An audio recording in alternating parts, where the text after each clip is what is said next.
ఆలయాల్లో దేవుళ్ల విగ్రహాలు, బంగారు ఆభరణాలు దొంగలిస్తున్న ఓ నిందితుడిని చిక్కడపల్లి పోలీసులు అరెస్ట్ చేశారు. చిక్కడపల్లి మెట్రో స్టేషన్ వద్ద వాహన తనిఖీలను చేపట్టిన సమయంలో పురాణం రాజశేఖర్ అనే వ్యక్తి వద్ద దేవుళ్ల ఆభరణాలు, మంగళసూత్రాలను గుర్తించామని అన్నారు.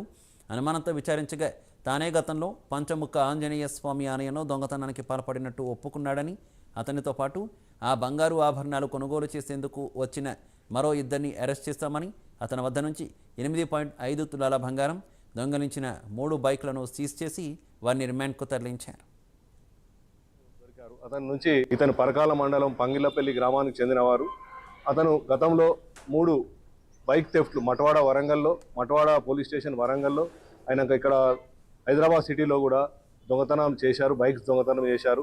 బైక్ దొంగతనం చేసి జల్సాలకు అలవాటు పడి ఈ క్రమంలో ఒకరోజు ఆర్టీసీ క్రాస్ రోడ్ దగ్గర సినిమా చూసి అట్లకెళ్ళి వస్తుండగా టెంపుల్ కనిపించి టెంపుల్లోకి గోడలోకి దుంకి భగవంతుని మీద ఉన్న ఆభరణాలన్నీ తీసుకొని అతను పారిపోయారు.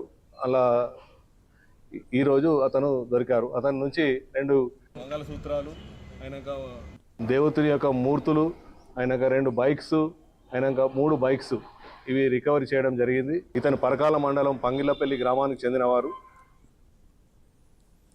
విశాఖ జిల్లా భీమిలి నియోజకవర్గం భక్కన్నపాలెం గ్రామంలో వైసీపీ